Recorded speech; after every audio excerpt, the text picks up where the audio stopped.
Good morning and a very warm welcome. You are watching Janata Television and this is the English Bulletin with me, Sushant Dhakal. The top stories first. President Xi Jinping heads back home. President Bhandari hosts a see-off at TIA. Nepal, China signed 20 key agreements on trade and connectivity, agreements believed to strengthen bilateral ties. Gold prices finally stabilize in the market. Hallmark gold price reaches 70,100. At least 26 dead in Japan after powerful typhoon slams Japan. Storm spares Tokyo but leaves trail of destruction nearby. And India defeats South Africa in the Test series, continue a record 11 home series win.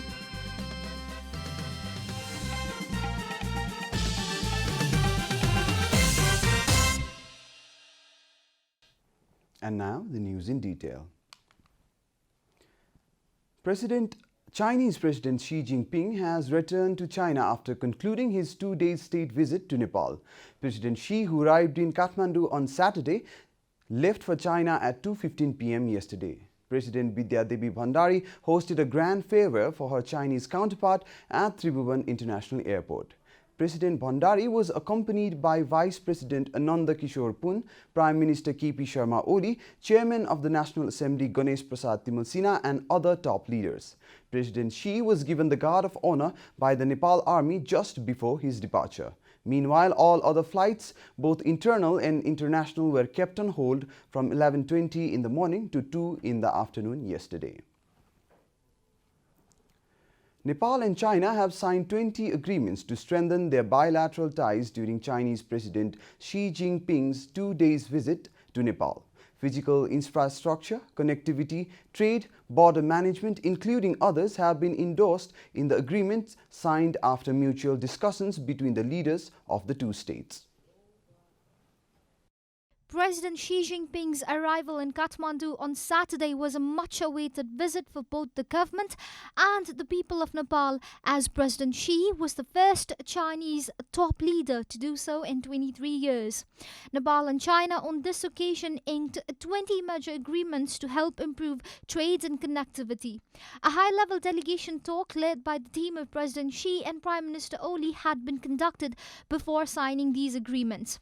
The two sides have signed 18 memorandum of understandings and 2 letters of exchange in various sectors such as trade, transport, agriculture, industry, commerce and supply. Nepal and China have also jointly signed a memorandum of understanding to conduct a feasibility study for operating a much-awaited Nepal-China cross-border railway project in the future. Another memorandum of understanding has been signed for tunnel constructions. Other important agreements that have been finalized between the two sides focus on providing legal assistance in criminal matters, foreign direct investment, border management system, cooperation between Nepal and China for the protection of Mount Everest, etc. Another agreement aims to establish sister city relationship between Kathmandu Metropolitan City and Nanjing City of China. A note has also been exchanged for setting up a Consulate General Office of Nepal in Chengdu, China. China wants to create opportunities for Nepal to reach out and explore the global trade markets, and hence we are stressing on the connectivity between two countries, President Xi said after the agreements were signed. President of the chief opposition party, Nepali Congress, Sher Bahadur Deuba, said the visit of Chinese President Xi Jinping to Nepal is positive news for the country. Speaking at the tea program organized in the party office in Sanepa yesterday, President Deuba said the visit of the Chinese president after 23 years is a step in the right direction for Nepal.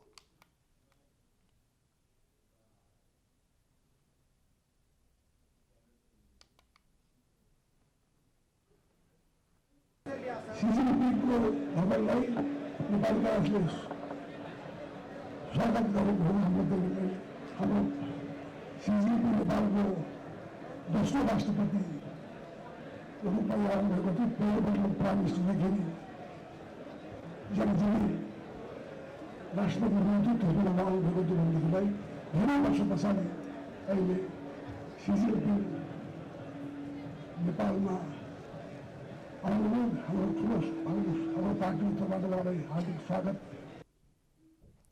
Those attending the meet and greet program were Prime Minister KP Sharma Oli, NCP Chairman Pushpa Kamal Dahal, Chairman of Federal Council of Samajwadi Party Dr. Baburam Bhattrai, and Senior Leader of NCP Madhav Kumar Nepal, among others.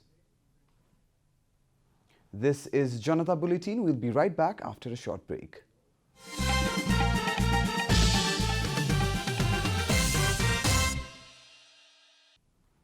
Welcome back. After the break, we continue with other national news. Victory Lounge, a popular club among the young crowd based in Darbar Marg, has been completely devastated by an inferno that began yesterday evening. The fire that started around 6 p.m. in the afternoon was contained within half an hour, reported the police. A joint effort was made by the firefighters, security personnel and police to control the fire. No human casualties were reported in the inferno. The murder case involving a mother and a daughter has not yet been solved in the Rajbas region of Triyuga municipality, Udaipur. An unidentified person killed 28-year-old Sarada Kumari Chaudhary and her 9-year-old daughter Rachana Kumari Chaudhary by slitting their throat and has been on the run. The canine police with investigative personnel have returned back to Dharan after being unable to trace the murderer. The dogs in the canine unit could not trace the criminal's scent across the Shahi River near the Madan Bhandari highway. The inspector of the district police office, Bir Bahadur Budamagar, said the police is still investigating the incident and are keeping a close eye on the identified subjects. And now the news from the economic front.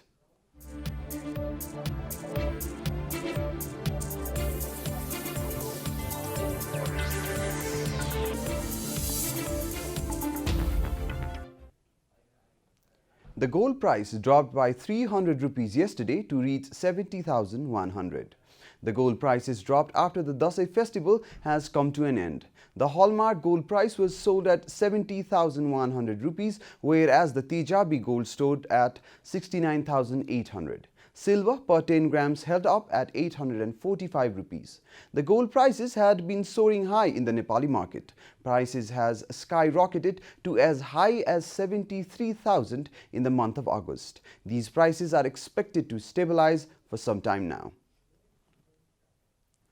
Time for a short break here at Janata Bulletin. Stay tuned for international news.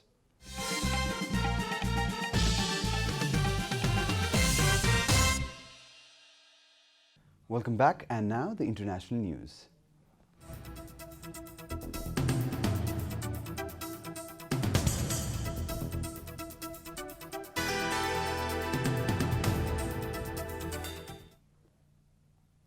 At least 26 people were killed by a powerful typhoon in Japan on Saturday, local media reported, a day after the ferocious storm slammed into Japan, unleashing unprecedented rain and catastrophic flooding.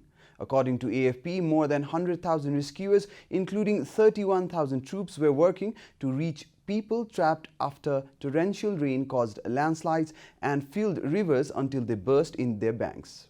The destruction by Typhoon Hagibis forced the Rugby World Cup to cancel a third tournament match, though a key Japan-Scotland fixture was ruled safe to play. The storm moved off land yesterday morning, and while it largely spared the capital, it left a trail of destruction in surrounding regions. The government put the death toll at 14, with 11 people missing. But local media said at least 26 people had been killed and at least 15 were still unaccounted for. Indian Prime Minister Narendra Modi said yesterday that it would take 4 months for Jammu and Kashmir to return to normal after his government stripped the state of its special status in August. Modi reportedly said at a rally in Maharashtra that his government had taken necessary steps to maintain security in Jammu and Kashmir, India's only Muslim majority state that is also claimed by neighboring Pakistan. Besides the withdrawal of constitutional provisions that gave Jammu and Kashmir more autonomy than any other Indian state on August 5, Modi's government flooded the region with additional troops and imposed curfew-like restrictions to keep a lid on protest, Reuters reported. Although many curbs, including those on movement, have been eased, mobile telephones and internet connections in the Kashmir Valley, home to around 7 million people, remain cut off. Some mobile phone connections are set to be restored on Monday, the government said. India has long accused Pakistan of fueling an armed insurgency in Kashmir, a charge that Islamabad denies.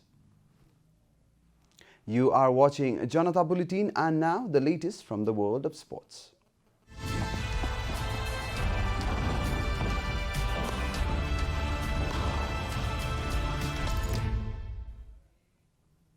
The Indian cricket team wins their 11th home series in a row as they defeated the travelling Proteas side in a 2-0 in the 3-match test series. After bowling out South Africa for a meagre 275, India had the option to enforce a follow-on, which they did without many deliberations.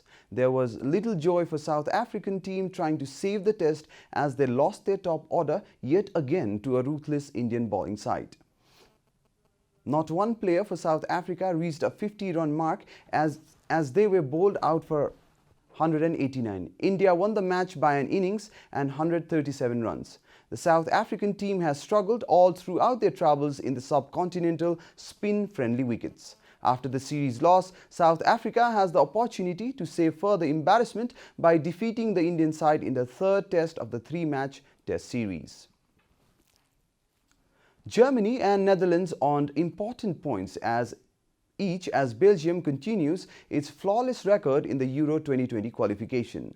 10-man Germany defeated Estonia by 3-0 with Manchester City forward Ilkay Gundogan scoring 2 goals. Netherlands won its match against Belarus 2-1 with Liverpool midfielder Jorginho Wijnaldum scoring both their goals. The win means both Germany and Netherlands are in the qualifying top 2 places, with Northern Ireland in close third in Group C. In other matches, Wales drew 1-1 with Croatia, with Gareth Bale scoring yet again for Wales. Belgium continued its flawless record in the qualification, defeating Kazakhstan 2-0. The 8th round matches will continue this week, after which the 9th round of matches are scheduled for mid-November. We are at the end of Janata Bulletin, and the headlines once again. President Xi Jinping heads back home. President Bhandari hosts a see-off at TIA. Nepal-China signed 20 key agreements on trade and connectivity, agreements believed to strengthen bilateral ties. Gold prices finally stabilize in the market. Hallmark gold price reaches 70,100. At least 26 dead in Japan after powerful typhoon slams Japan. Storm spares Tokyo but leaves trail of destruction nearby. And India defeats South Africa in the Test series, continues a record 11 home series win.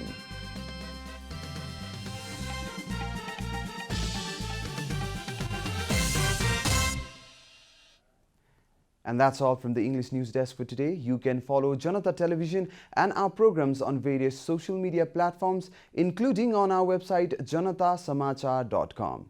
Keep watching Janata Television. Namaste.